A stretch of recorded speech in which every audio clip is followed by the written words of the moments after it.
அஸ்ஸலாமு அலைக்கும். Hi friends, எல்லாருமே எப்படி இருக்கீங்க? இன்றைக்கி நம்ம சேனலில் உங்களுக்கு ரொம்பவே யூஸ்ஃபுல்லான கிச்சன் டிப்ஸ் தான் எடுத்து வந்திருக்கேன். எனக்கு தெரிஞ்ச முக்கியமான சில டிப்ஸ் எல்லாமே உங்களோட ஷேர் பண்ணலான்னு வந்திருக்கேன்.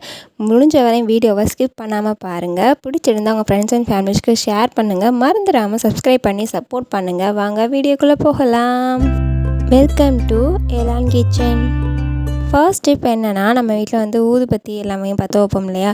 ஸோ அப்போதைக்கு வந்து கொஞ்சமாக வாஸ்லின் தடவிட்டு நம்ம வந்து பற்ற வச்சோம் அப்படின்னம்னா ஊதுபத்தி சீக்கிரமே வந்து இந்த கரைஞ்சி போகாமல் கொஞ்சம் நேரம் நின்று நம்மளுக்கு வீடு ஃபுல்லாக வாசனை கொடுக்கும். கடன்னு நம்மளுக்கு வந்து ஊதுபத்தி தீர்ந்த மாதிரி இருக்கும். ஸோ இந்த மாதிரி பண்ணுறதுனால நம்மளுக்கு வந்து கொஞ்சம் நேரம் நின்று நம்மளுக்கு அந்த ஸ்மெல் வந்து வீட்டுக்குள்ளேயே இருக்கும். வாஸ்லின் இல்லை அப்படின்னா நம்ம நார்மலாக தண்ணியை தொட்டு நல்லா நனைச்சிட்டு அதுக்கப்புறம் பற்ற வச்சோம் அப்படின்னா ரொம்ப நேரத்துக்கு நின்று அது வந்து ஸ்மெல் நல்லா கொடுக்கும். அடுத்ததான் இந்த மாதிரி நம்ம வேஸ்ட்டாக தூக்கி போடக்கூடிய வாட்டர் பாட்டில்ஸ் தான் நம்ம வந்து ரீயூஸ் பண்ண போகிறோம். இது ஒரு சிம்பிள் ஹேக்கு தான். இது என்னென்னா, நம்ம வந்து முக்கால்வாசி பாட்டிலை வந்து நம்ம கட் பண்ணி எடுத்துக்க போகிறோம். ஸோ இதை கட் பண்ணி எடுத்துகிட்டு என்ன பண்ண போகிறோம் அப்படின்னா, நம்ம குழவிகள்லாம் இடிகள்லாம் வச்சு நம்ம இடிக்கையில் வந்து செதறி வந்து வெளியே விழுகும் இல்லையா? ஸோ இஞ்சி இப்போ இதெல்லாம் வந்து நம்மளுக்கு பூண்டெல்லாம் நக்கையிலே தெரிச்சு வந்து வெளியே விழுகும்.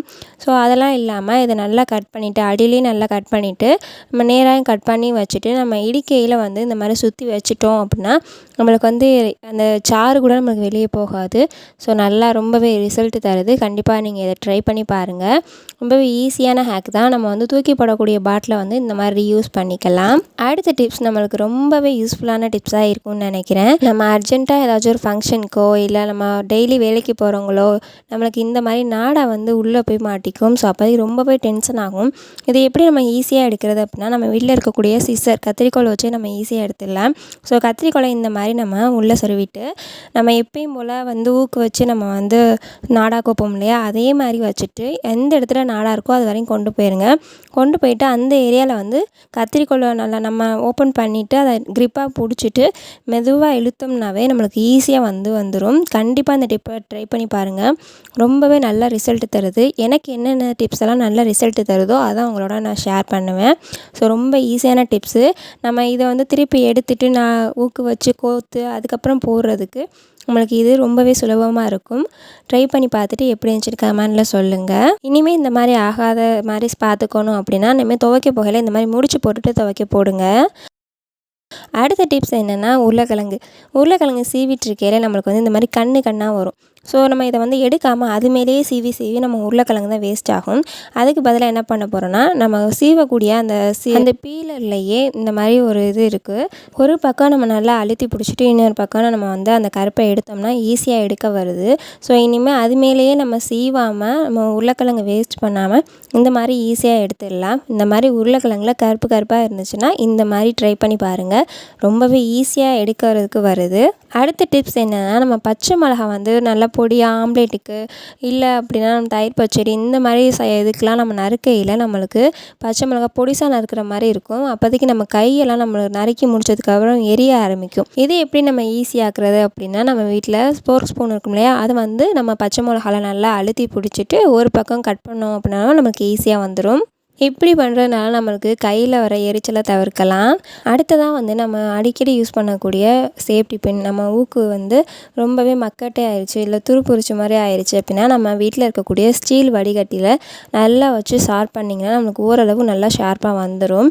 அப்படி இல்லை நம்மளுக்கு இன்னும் ஷார்ப்பாகணும் அப்படின்னா நம்ம வீட்டில் பாத்திரம் தேய்ப்போம் இல்லையா? கம்பி, அந்த ஸ்டீல் நார் இருக்கும் இல்லையா? அதை வச்சுமே இன்னும் நம்ம வந்து ஷார்ப் பண்ணலாம். இது 2 யூஸ் பண்ணாவே போதும். நம்மளுக்கு ஊக்கு வந்து நல்லா ஷார்ப் ஆயிரும். ஸோ இப்போ பாருங்கள், நான் இதில் ஷார்ப் பண்ணி காமிச்சிருக்கேன்.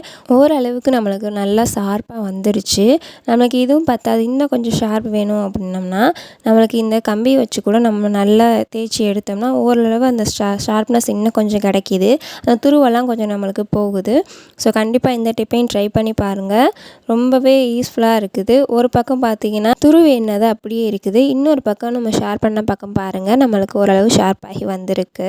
அடுத்ததாக வந்து நம்ம வீட்டில் எத்தனை சீப்பு இருந்தாலும் நம்மளுக்கு வந்து அழுக்கு சீக்கிரமே பிடிச்சிரும். இதை ரொம்ப ஈஸியாகவே நம்ம ரிமூவ் பண்ணி எடுத்துடலாம். நம்ம வீட்டில் இருக்கக்கூடிய டால்கம் பவுடரை வந்து நல்லா தூவி விட்டுட்டு நம்ம வீட்டில் பழைய ப்ரஷ் ஏதாச்சும் இருந்துச்சுன்னா நல்லா தேய்ச்சி எடுத்திங்கன்னா அதில் உள்ள அழுக்கு பூரா போயிட்டு சீப்பு புதுசு போல் பளபளன்னு மாறிடும்.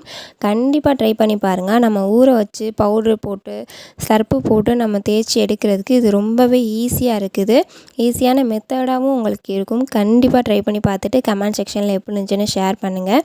ஸோ நம்ம இப்போ பாருங்கள் எப்படி வந்திருக்குன்னு. ஒரு அழுக்கு கூட இல்லாமல் வந்துடும். நம்ம அந்த பவுட்ரை பார்த்திங்கனாவே தெரியும், நல்லா கலர் சேஞ்ச் ஆகி அந்த அழுக்கு பூரா வந்திருக்கும். ஸோ அந்த டிப்பை கண்டிப்பாக ட்ரை பண்ணி பாருங்கள், மறந்துடாதீங்க. அடுத்த டிப்ஸ் என்னென்னா, நம்ம வீட்டில் பிள்ளைங்க யூஸ் பண்ணக்கூடிய அந்த ஷார்ப்னர் வச்சு தான் பார்க்க போகிறோம். நம்ம என்னைக்காச்சும் பூண்டு உரிக்கல அன்னைக்குன்னு பார்த்து நம்ம வந்து நெகம்லாம் வெட்டியிருப்போம். ஸோ பூண்டு உரிக்கிறதுக்கு ரொம்பவே சிரமமாக இருக்கும். விரல்லாம் நம்மளுக்கு எரிய ஆரம்பிக்கும். அப்போதைக்கு இந்த மாதிரி பேத்து தர்றதுக்கு நம்ம கீழே நச்சாலும் ரொம்ப நெய்கிற மாதிரி இருக்கும். இந்த மாதிரி ஷார்ப்னரை வச்சு லைட்டாக அப்படி திருவினிங்கன்னா நம்மளுக்கு நல்லா பேத்து தந்துடும்.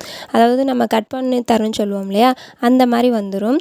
ரொம்பவே ஈஸியாக இருக்குது. நம்ம வந்து நெகம் இல்லாட்டி கீழே போட்டு தட்டி உரிக்கிறதுக்கு இந்த ஷார்ப்னர் இருந்துச்சுன்னா லைட்டாக நம்ம திருகினாலே போதும், நம்மளுக்கு உரிக்கிறதுக்கு ஈஸியாக வந்துடுது. கண்டிப்பாக ட்ரை பண்ணி பாருங்கள். அடுத்ததாக வந்து செல்லோ டேப். செல்லோ டேப் வந்து நம்ம ஒரு வாட்டி யூஸ் பண்ணிவிட்டு அடுத்த தடவை தேடிக்கிட்டே இருக்கிற மாதிரி இருக்கும்.